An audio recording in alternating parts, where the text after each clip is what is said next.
Selebritis ID.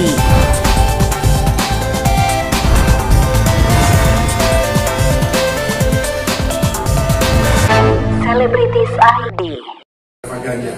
Jadi udah jelas goalsnya adalah Extravaganza ini bergerak untuk memenangkan Bapak Ganjar Pranowo sebagai Presiden tahun 2024, Presiden yang ke-8.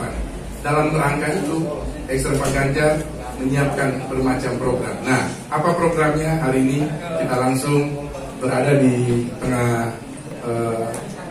narasumber kita yang terhormat. Yang pertama, senior kita Mas Ian Antono. Terima kasih Mas Ian sudah hadir. Lalu kemudian Bang Fendi Mukni, Sekjen, orang yang terus mengawasi kinerja Extravaganza agar bisa running well sebagai sebuah organisasi. Jadi bukan sekedar perkumpulan musisi. Bercermin dari 2014-2019, musisi tidak memiliki organisasi seperti ini dan ekonomi kreatif. Jadi bukan hanya musisi, tapi ekosistem ekonomi kreatif. Ada 17 sektor di dalamnya. Ada film, ada kuliner, ada kria, ada konten kreator, ada macam-macam.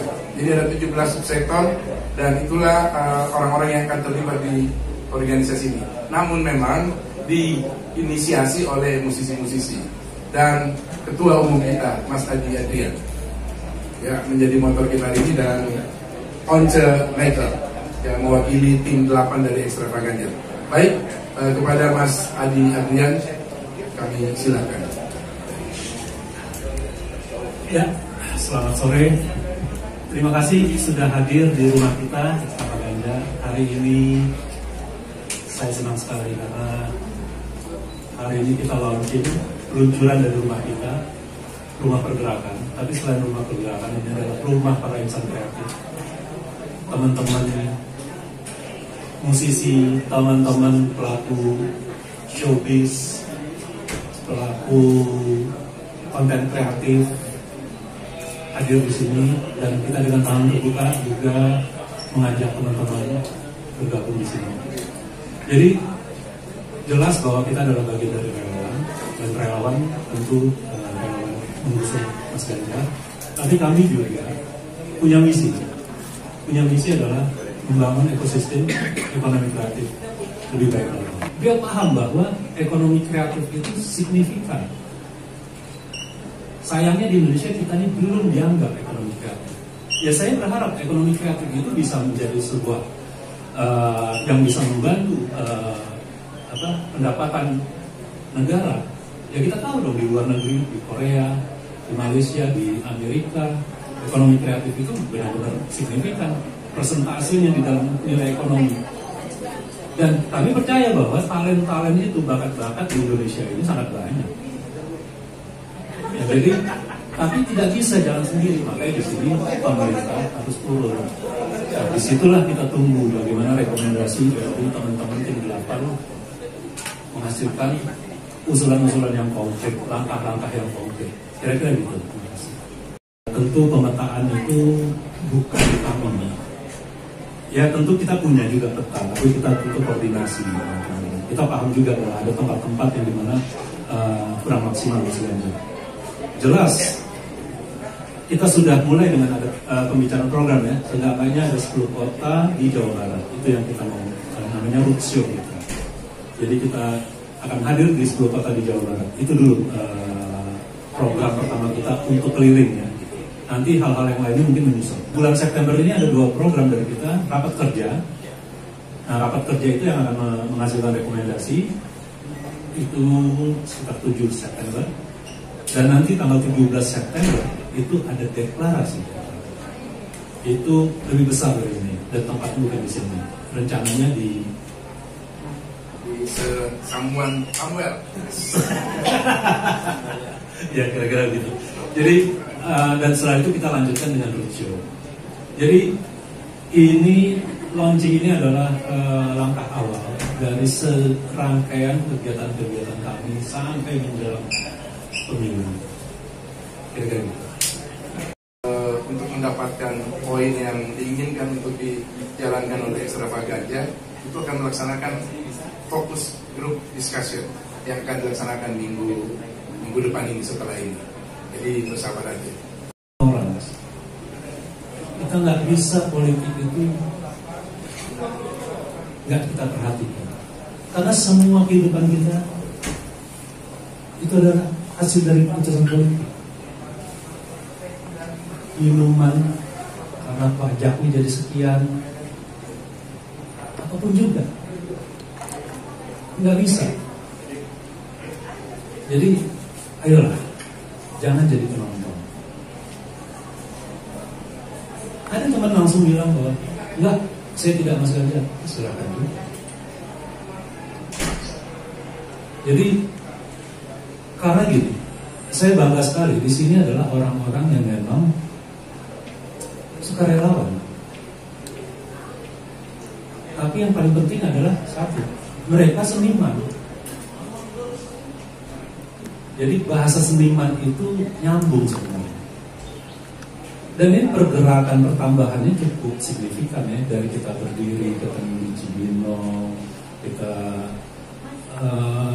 natural sekali. Jadi ke Cibinong itu memang ada gagasan seperti ini, nggak kepikir kita. Iya kan, nggak kepikir kan? Ngalir aja.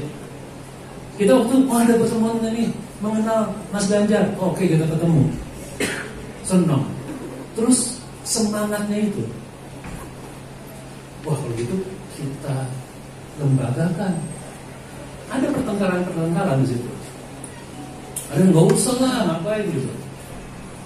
Tapi akhirnya jadi natural sekali.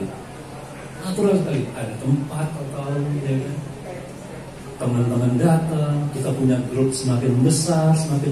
Jadi kalau ditanya lagi sekali lagi optimis, kami optimis. Luar biasa, optimis ya, makin membesar. Dan tadi dari flow ngalir. Mas Adi selalu bilang sama kita, biarin ngalir aja.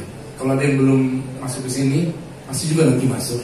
Oke, melengkapi itu Mas Once Mekel, ya, tim 8 ya, Mas Yana, Mas Once.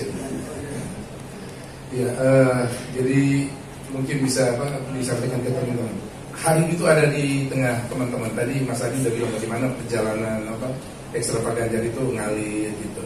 Apakah Once Mekel termasuk orang yang ngalir gitu, mengikuti perkembangan ekspedisi sampai ini kita bisa menyelenggarakan konferensi pers hari ini? Artinya ketika konferensi pers ini kan berarti udah siap publish nih, udah turun gunung nih. Nah, seberapa siap Once untuk menemani teman-teman di ekstravaganza ini? Buat saya selalu punya kecenderungan untuk sebenarnya bersikap tegas.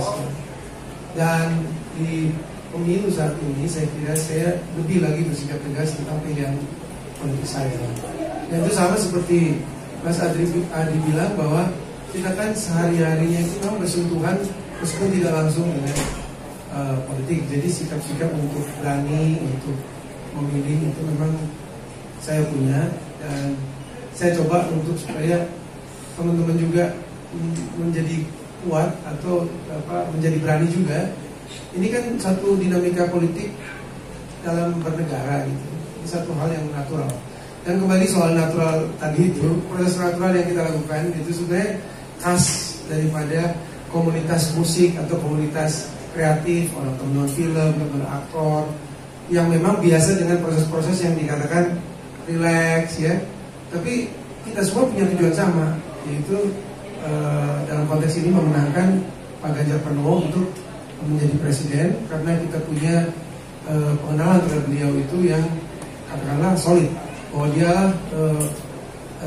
calon yang memiliki karakter baik, tegas, punya visi, punya wawasan, dan bisa diandalkan untuk melanjutkan pembangunan ke depan ya. Saya kira kalau dibilang natural itu kan tadi sudah sebetulnya biasa, kita namanya musisi kan senangnya begitu kan, nggak mau diatur-atur lah, yang namanya orang sendiri kan gitu kan. Tapi sebenarnya teratur. Kenapa teratur? Karena seni, apakah itu musik, film, segala macam itu tidak mungkin enak kalau nggak teratur. Cuma proses, kita kan biasa harmonis. Sebenarnya ada keteraturan dalam harmonisasi, ada ritme, gitu kan, ada ya sesuatu yang sudah sebenarnya teratur, ya. Tapi kita nggak mau dibilang diatur, kan gitu kan. Jadi secara natural, ada Mas Gatot di sana. Selamat datang Mas Gatot. Jadi itu yang menjadi kekasan Mas Bud. Jadi kita ini biasa dengan proses yang natural, nyantai, relax, tapi sebenarnya serius loh. Artinya fokus ya. Kita ini bukan orang-orang yang kalau ditanya, Mas prinsip hidupnya apa? Ya mengalir aja. Ya enggak gitu. Kalau mengalir aja, kita punya dayungnya loh. Kita ini punya dayungnya. Kita naik perahu, kita tahu kita mau kemana, kita arahkan sebisa mungkin. Tapi secara natural kan memang ada kekuatan-kekuatan dalam alam ini yang kita nggak bisa nggak bisa seenaknya gitu. Semua tuh harus natural, tapi kita juga sekuat tenaga untuk mengarahkan sesuai dengan tujuan kita. Pendeknya seperti itulah ya, kalau mau bilang konteksnya natural itu loh. Turn up, let's go.